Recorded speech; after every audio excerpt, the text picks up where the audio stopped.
Been going really cool. It's been going really good, and it's a really good excuse to talk to my friends that make art.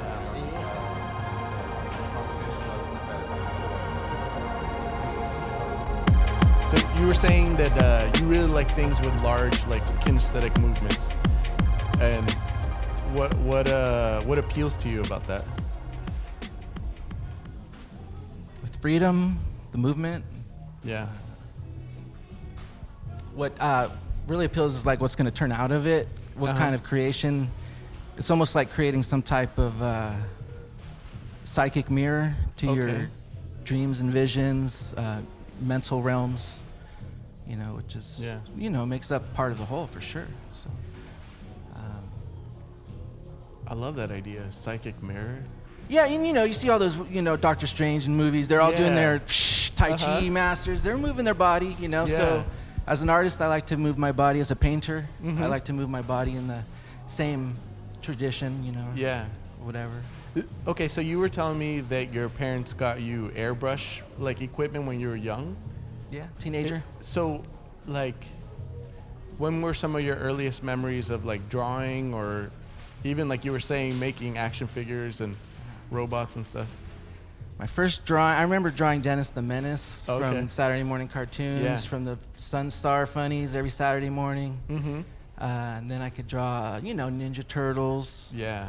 I would draw ninjas scaling brick walls, throwing action scenes. Yeah.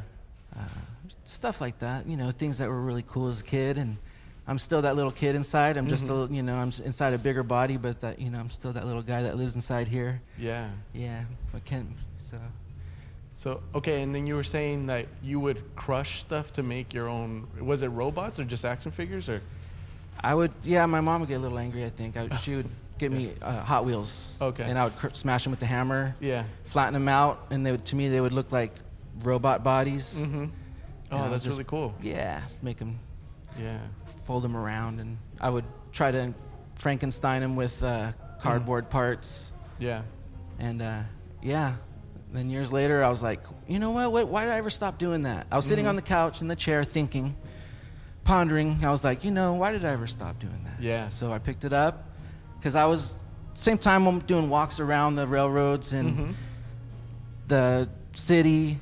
I like to look for little shiny pieces of metal, you know? It's the crow in me. So, yeah. That's so cool. It's making me think of Philo. Philo tells me the same thing. He's always looking for like a scrap piece of metal or something like that. I love his jewelry. Yeah, dude, I love his creativity. The show he had in here was like so dope to me. I loved it. Would you make a robot where you crushed a Hot Wheel? Is that something that would interest you now, or you're like, you're just kind of going with the flow, like whatever comes to mind or whatever you find? Or? It reminded me of a Transformer. Really reminded me of you're seeing a flying down car. I'm like, oh, that's kind of like a Transformer. Transformer. Like the core body of it, I was more into GoBots though, but yeah. Yeah. So would you do like a crush Hot Wheel? I did that once or twice. I've been known to crush a few Hot Wheels. Okay. All right. You talking about like in the future or what? Yeah, or like even with the robot series you have now, but like incorporating that technique from childhood. Yeah, I use Hot Wheel parts. They're hard to take apart though. I don't have the right tools to take them. They're made tough, man. Yeah. It's hard to but I would like to. Would you say and die-cast metal. Anything with die-cast metal. Yeah. Gotcha. Would you That's say what they're inspired Ford me tough? to make them too, because I didn't want to buy cheap Transformers, man. Fuck Transformers, Yeah. The die-cast, there's a lot of cool ones, and they're taken from a lot of like Takara robots and Godians. Dude, have you ever seen this YouTube channel? It's called, it used to be called Toy Galaxy. Now it's called Secret Galaxy. And they'll go through like the history of like GoBots or the history of Teenage Mutant Ninja Turtles. They'll like say this is where it started, this is who created it, this is the source material, this is like the business guy that brought it to the States. Like it's such a fascinating, and there's all these little branches of what would have been Transformers, but for legal reasons they weren't like incorporated.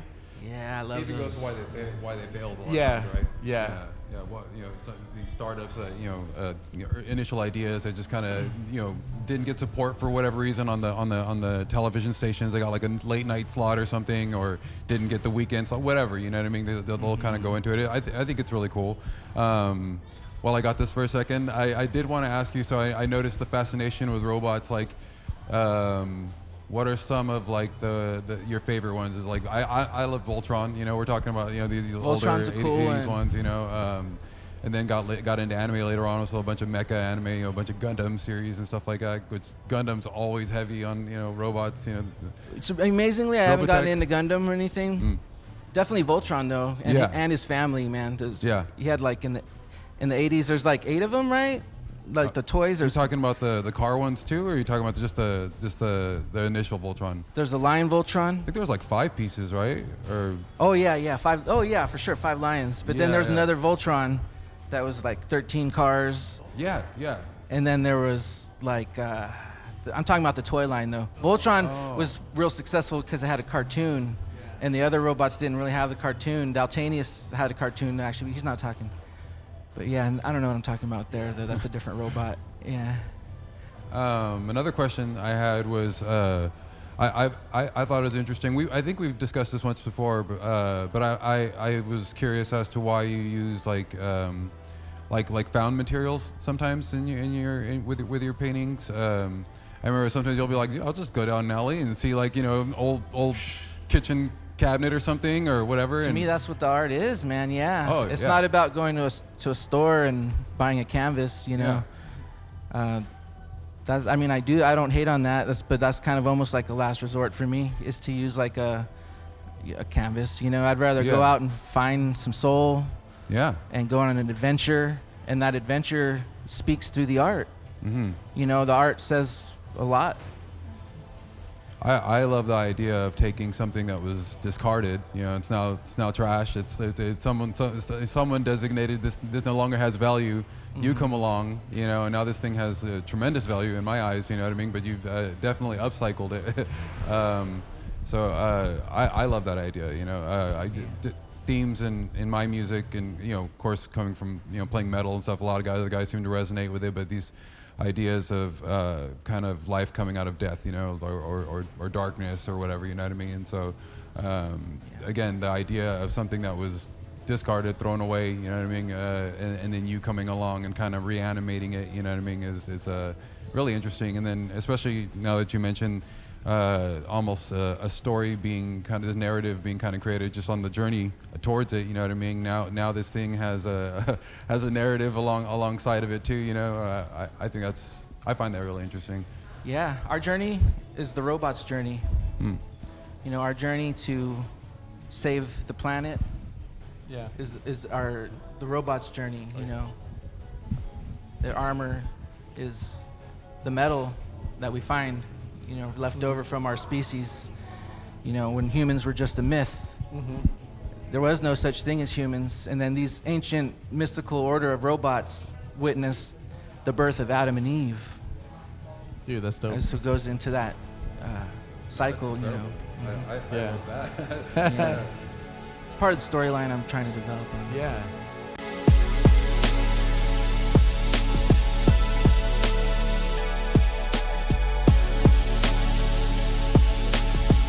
All right, you're into robots, you're into Star Wars. Like, I imagine that comes from like the kid inside you, and you're kind of saying you're still the same like kid internally, but what appeals to you about that? What do you think that's tapping into for you? It's tapping into that energy. Yeah. Yeah. The energy we all want, baby. Energy, baby. Yeah. It's a good vibe. I love being a kid. The imagination, creativity, the ability to play and explore and create. Yeah. That's what the elves do, Yeah. I love that you say that, because for some of the music I make, not the metal stuff, but the more melodic stuff I make pretty much for myself. I don't really put too much of that out. Now it's coming in handy because the interludes I do between the segments in the podcast are all songs, unreleased stuff that was just sitting there for myself. I loved earlier what you were talking about. Kind of bringing these almost how it's subconscious, like, you know, ideas, you know, forward. You didn't quite say that. You said like a psychic mirror, was there, or something like that? Yeah, subconscious. Many words, many ways to talk about it. Yeah, it's fluid. But I really like that idea a lot. And then you talking about you know, you kind of expressing, you know, you know, this child archetype or whatever, you know, within your art. That's something I've explored too. I think a sense of wonder, I guess, is kind of what it always instills for me, anyways. Wanting to experience things as though you're experiencing them for the first time, you know what I mean, with your eyes, you know, wide open, you know what I mean, and kind of almost afraid in a sense, you know what I mean, because you're not quite sure what to expect, you know. Even old experiences can take on a new life if you're looking at it with, you know, with a lens like that, you know. So. Maybe behind all this armor, there's a frightened child. Yeah. What did inspire the mask, if you don't mind, or maybe if you don't want to necessarily discuss what inspired it necessarily, but that mask right what there? went into making it? Yeah. The helmet? Yeah. What's up, Philo? What's up, man? Shout out! Woo! Good to see you, man. Philo's in the house. Yeah. Carlos, Eddie, my wife, Kuda. We're here lounging. Merced, California, downtown, talking about helmets. And robots? Well, you know, mask is, you know what inspired me to make that mask was steel, scrap metal. Same thing that inspired me to make these robots, just a different scale.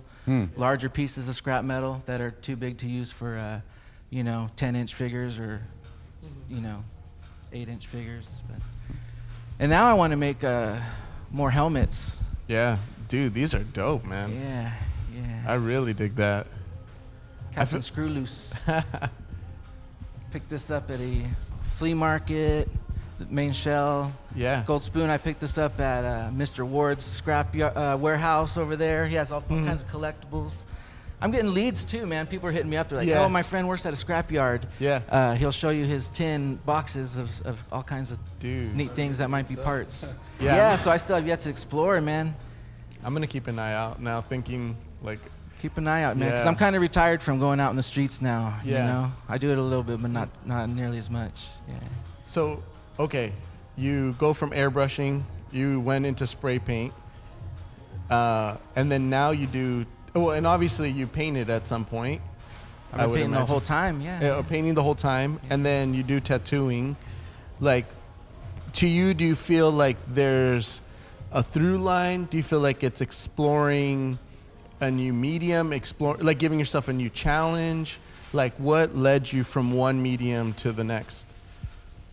Always putting your foot in the water, and then looking back to see where your other foot's been.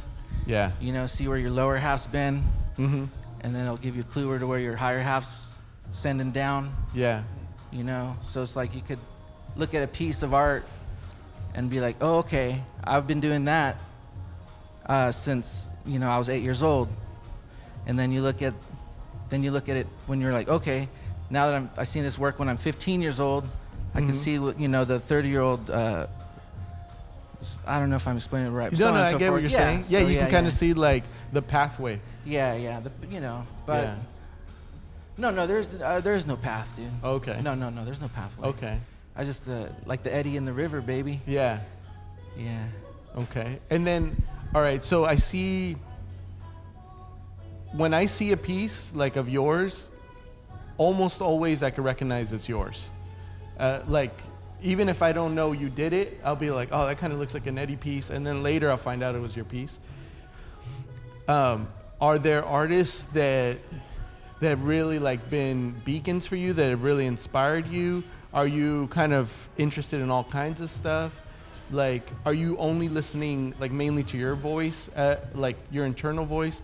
How do you do that? How do you like deal with outside influence and inspiration, or is it more like you're listening to like your intuitive self?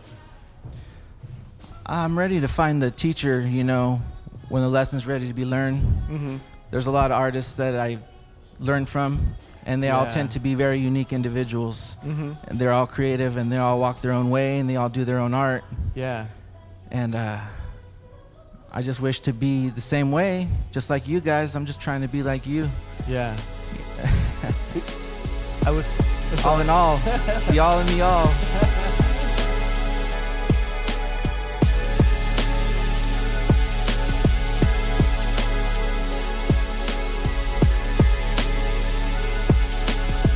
I was talking to Sue Thompson. You were telling me she was your teacher? Yeah. So we were in a critique group today, and I told her, like, there's artists that I really look up to, but they'll be very critical of their own work. And sometimes I think, oh, I wish they can see their art from an outside perspective, you know, not like being like self-critical of it. Or like, do you feel like there's artists you're looking to, you're like, oh, I want to take a little bit from what that person does, or you're like, I want to capture that feeling? Or you said you're ready for the teacher when it comes. Is it kind of like if somebody comes and they inspire you, you'll take it on? If not, you're kind of like doing your own thing? Yeah. Yeah. Yeah. I do my own thing, man. Yeah. Yeah. And Sue Thompson, so she was your teacher. What was that like? I love Sue, man. Yeah. I'm glad that she Sue's cared awesome. for me enough. Yeah. And she helped me to go into the show my potential. Mm-hmm. She said she helped me submit a portfolio to higher education, Yeah. art academies, and that was well received, and I felt very happy, and my parents were proud. And, Yeah. and I went to the same art school as Tim Burton and a bunch of other Walt Disney guys. You go in the basement, you see Barry McGee Twist getting up in the basement with who else was there, man? The Harsh Reality crew, Rem. Her horses I'm not sure if you know graffiti from the Bay Area. So Yeah. Ram and Twist were down in the basement down there along with other. It was dope. I got up down there and. Was it the San Francisco Art Institute, or where did you No, go? it was in Cal Arts. Oh, Cal Arts. Yeah, yeah. Okay, and it was yeah. the summer that Kurt Cobain and Jerry Garcia passed away. Oh, gotcha. Yeah, yeah. I was out there doing a little art gig because Dude, Sue that's Thompson so helped me get cool. in there. God bless her soul, man. I love Sue, man. Yeah, She's great. she is. Yeah, She she is. really is cool. I had some good conversations with her. I can't remember them too much, but Yeah. they're nice. I guess she was my she was Yeah. my teacher. Yeah. Dude, that's dope, man. You were there when Twist was there? No, not at the same time. I just saw his Okay. artwork. Okay, No gotcha. one painted over it. Yeah. You know, so it was still up. So I was like, that's dope. That's really cool. Because Twist was a big influence for me Yeah. back in the mid '90s when Mhm. I was up there. So I was a Yeah. teenager. I was into graffiti back then. Who wasn't, man? Yeah, Bay Area, totally. We're Yeah. a spot to be, baby. Yeah. The Invisible Scratch Pickles. Oh, dude, Some of those totally. DJs came down to Merced too, man. DJ Yeah. Mars, DJ Quest, DJ Q. A lot of them. They'd Mhm. spin at tacos and turntables, and Yeah. so hip hop family, baby. Dude, that's dope, man. Yeah. Philo was there. Fucking Carlos. Yeah, you mentioned tacos and turntables. That was actually, I wasn't into hip hop when I was younger. It was all about, I got into alternative rock and stuff. You mentioned Kurt Cobain and all that, Nirvana and whatnot, and Soundgarden was my band. But yeah, I got into that stuff, and then got, that led me into getting into like heavier and heavier styles of metal. But I had a drummer, an old friend of mine, that wouldn't stop listening to hip hop, and then a buddy of ours, Fernando, was one that got me into hip hop because we worked together. At a restaurant, man, in a fast food joint. That is dope. MC LFS, shout out. Yeah, man, and that's actually the first, I think that might have been the first thing I ever produced too. It was like him giving me a CD with a beat on it. I didn't have anything, dude. I had a computer, and so we just took my mic, and I bought a bunch of converters from Radio Shack, so I could plug it into the mic input in the sound card in the back, and that was the first thing I ever made, but it was hip hop. So then he starts giving me suggestions, and then that led to him taking me over to Tacos and Turntables. That's where I met you, and I never forgot you because I felt like you were super welcoming, but I don't know how to explain it, man, because you were pretty quiet, if I'm being honest. We were all just chilling and watching the show, but I remember I felt completely out of place, man, and but between you and Fernando, I felt like, oh no, I belong here, you know what I mean? And then and then knowing James too, you know what I mean? But yeah, so that's for me, you're definitely tied in with my early memories of hip hop, and definitely kind of helped me define what I believe hip hop is, you know what I mean? So happy to hear you bring up Tacos and Turntables.